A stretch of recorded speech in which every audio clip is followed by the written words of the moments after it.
천국에서 돌아온 소년이라는 책이 있었습니다. 교통사고로 인해서 코마 상태에 빠졌다가 2달 만에 의식을 찾은 소년이 자신이 천국에 다녀왔다고 한 이야기를 적은 책이었어요.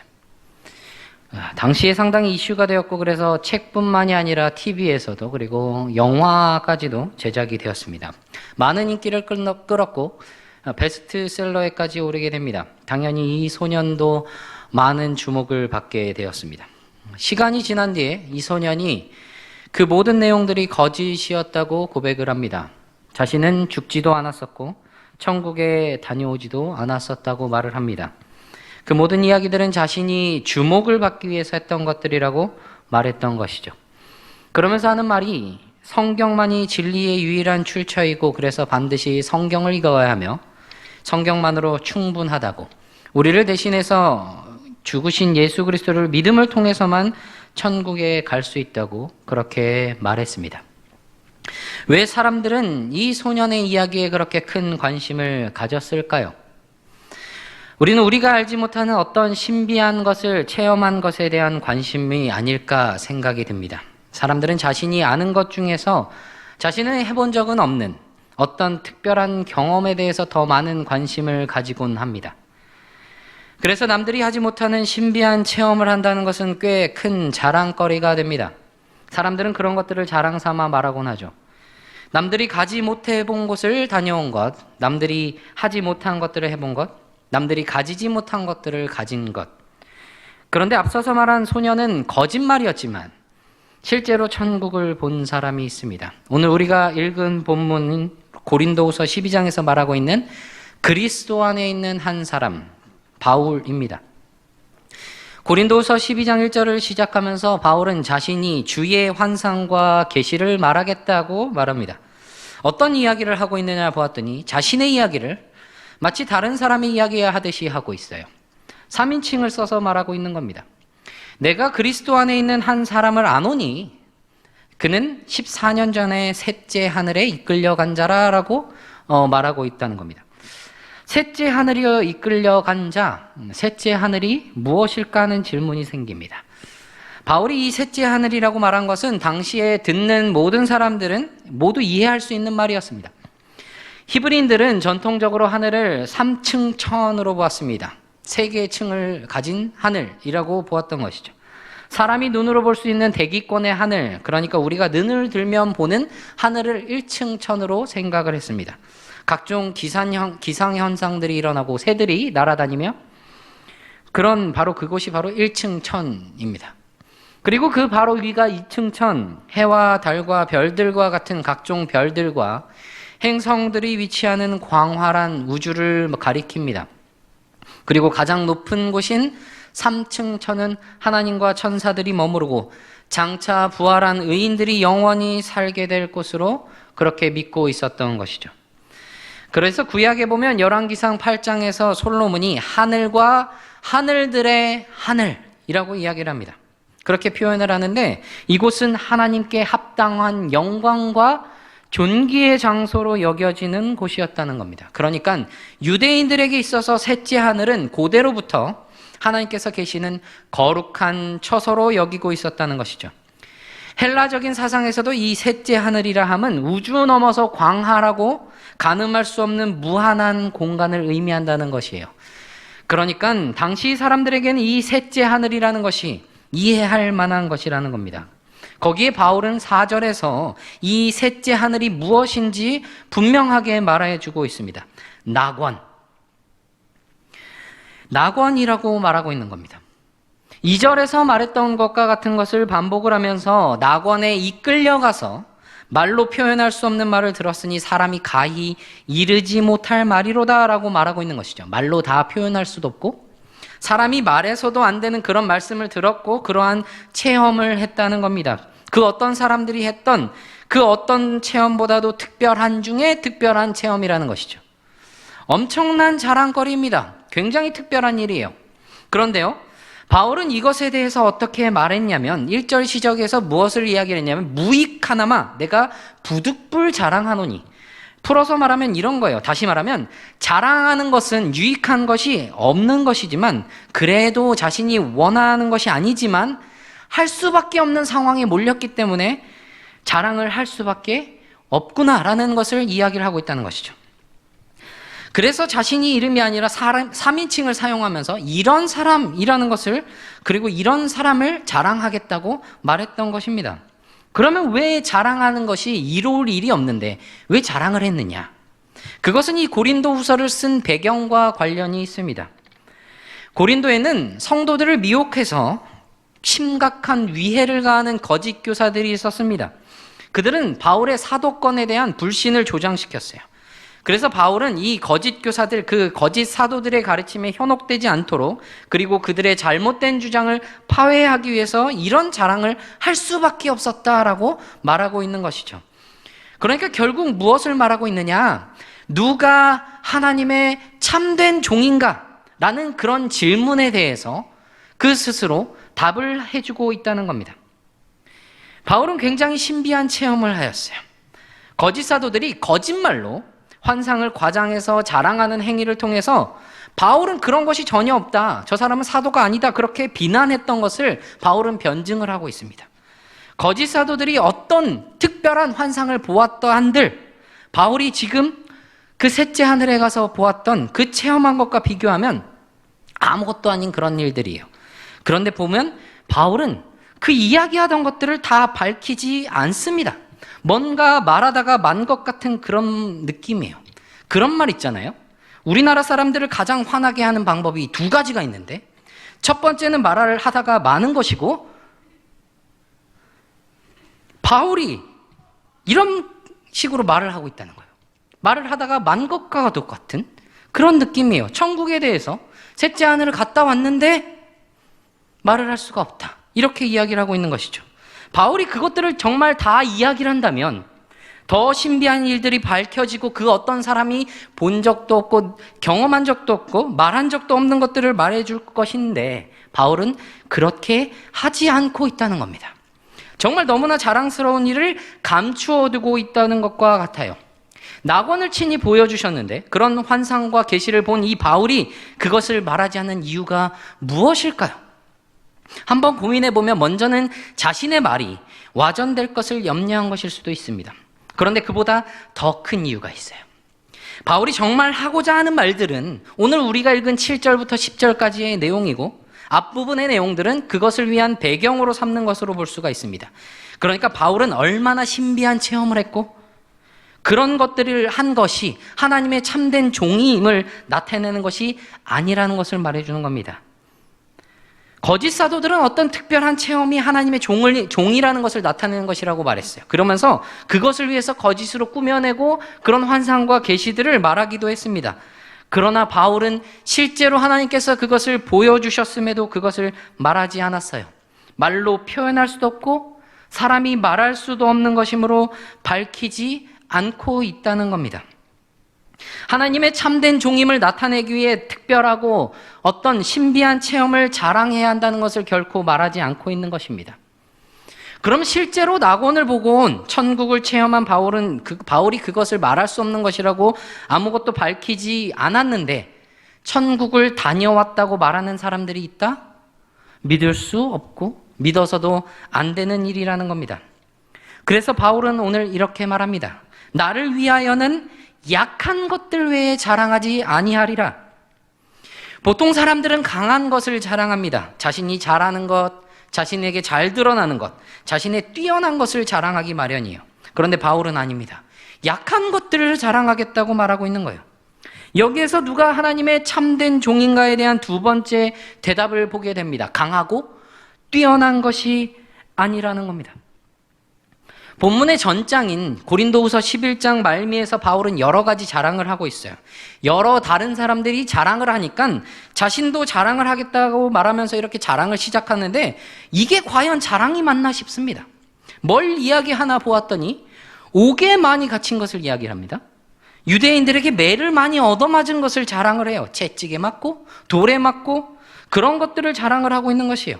옥에 갇히고 여기저기서 여러 모양으로 맞은 것을 자랑을 합니다. 영화에서 보면 그 어깨분들이 별 자랑하고 그러는 허세로 자랑하는 것이 결코 아니라는 겁니다. 바울은 정말로 자신이 옥에 갇히고 맞은 것을 자랑이라고 말하고 있습니다. 또 이어서 말하는 것을 보면 배가 파손당한 것, 그래서 바다에 떠다닌 것을 이야기를 합니다. 여행 다니던 중에 강의 위험, 강도의 위험, 동족과 이방인의 위험, 도시와 여러 위험들을 당한 것을 자랑을 해요. 줄이고 목마르고 여러 번 굶고 추위에 떨고 헐벗은 것들을 자랑하고 있어요. 고생한 것을 자랑을 하고 있다는 겁니다. 물론 어떤 사람들도 고생한 것을 자랑을 하기는 합니다. 특히 군생활 이야기할 땐 내가 한 군생활이 제일 힘든 거예요.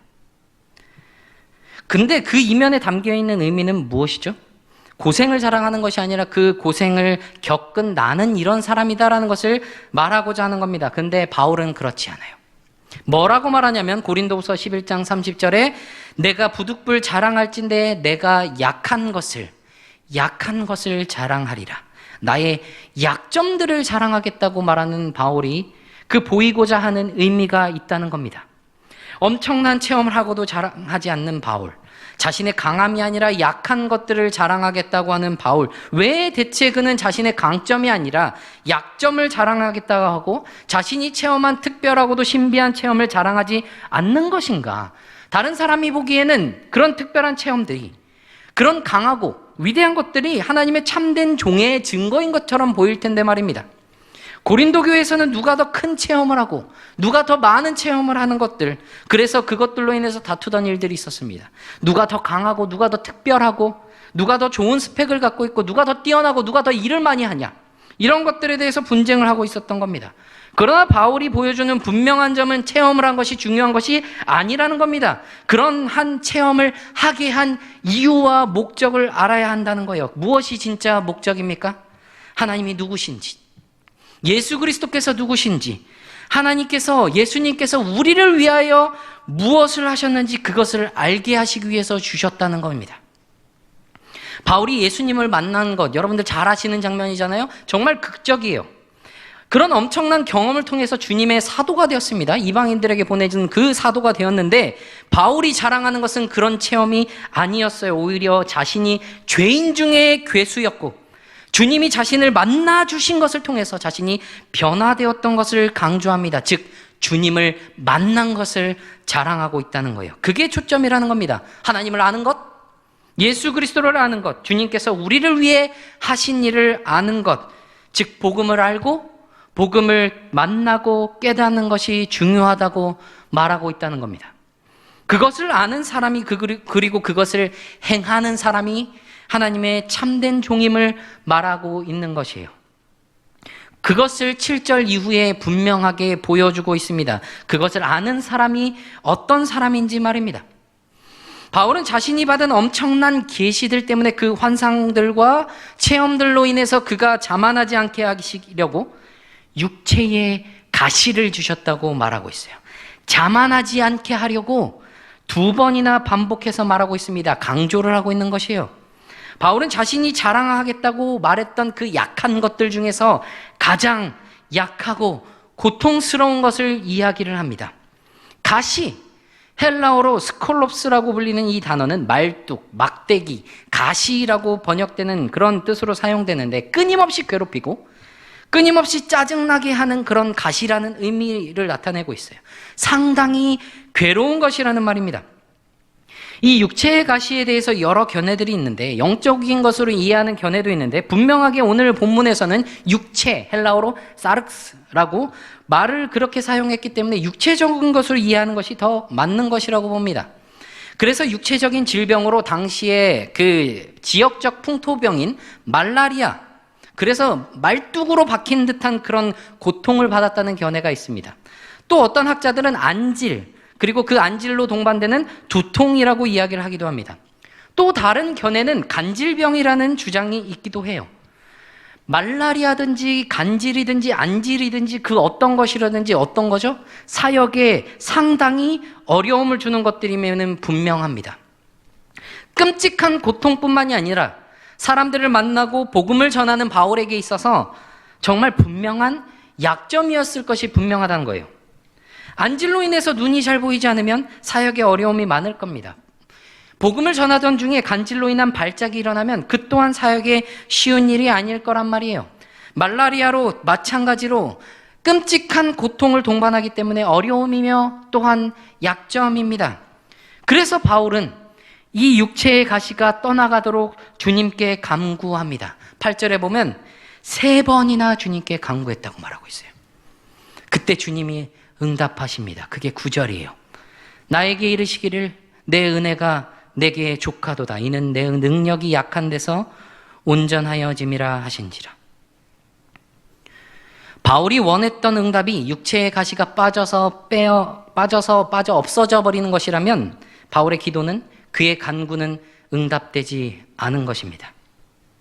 왜냐하면 그것은 없어지지 않았기 때문이에요.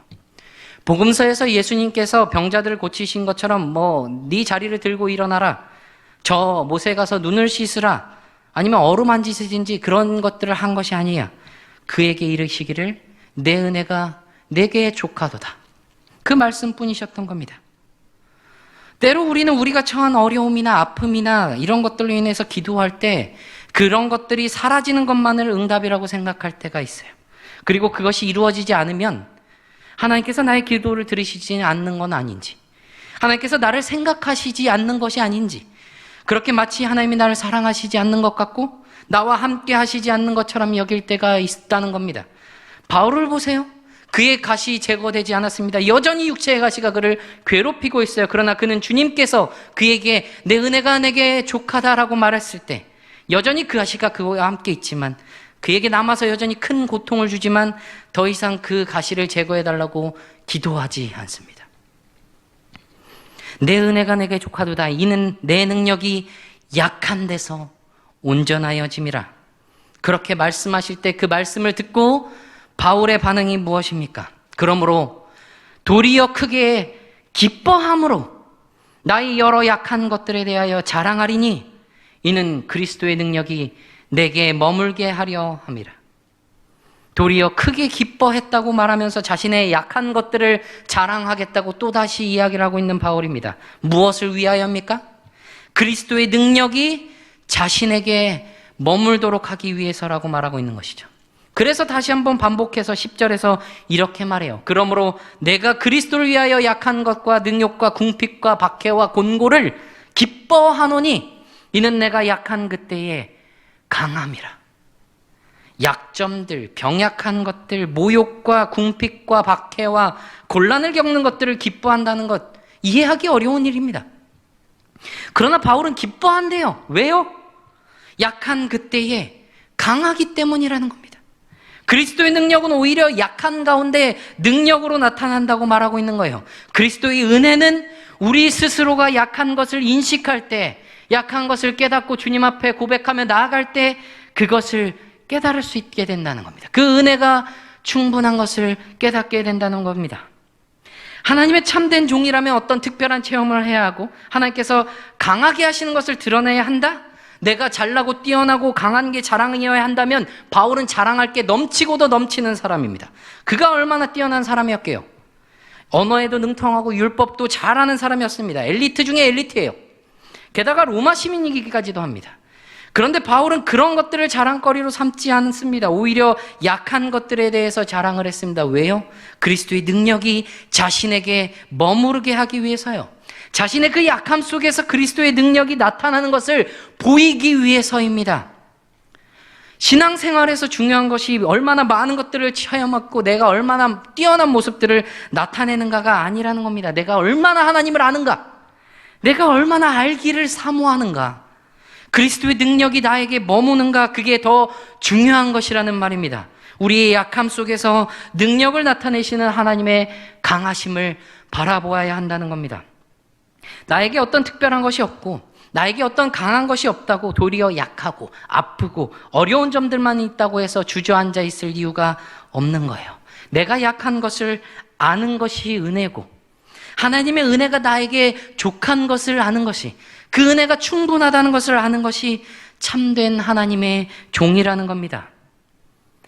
바울이 고린도 교회에 먼저 보낸 고린도전서에 이렇게 말합니다. 고린도전서 15장 10절에 그러나 내가 나된 것은 하나님의 은혜로 된 것이니 내게 주신 은혜가 헛되지 아니하여 내가 모든 사도보다 더 많이 수고하였으나 내가 한 것이 아니오 오직 나와 함께 하신 하나님의 은혜로라. 내가 경험한 것, 내가 잘하는 것, 내가 뛰어난 것, 내가 했다고 자랑하면 내가 드러납니다. 내가 잘나봐야 얼마나 잘났고 내가 강해봐야 얼마나 잘납니까? 그러나 나의 약함을 통해서 주님의 능력이 나타나면 주님이 드러나십니다. 주님보다 강한 것 결코 없습니다. 그 은혜가 나에게 족한 것을 깨달음으로 주님의 능력이, 그 은혜가 드러나는 우리의 모습을 누리며 살아가는 저와 모든 청년 여러분들이 되시기를 바랍니다.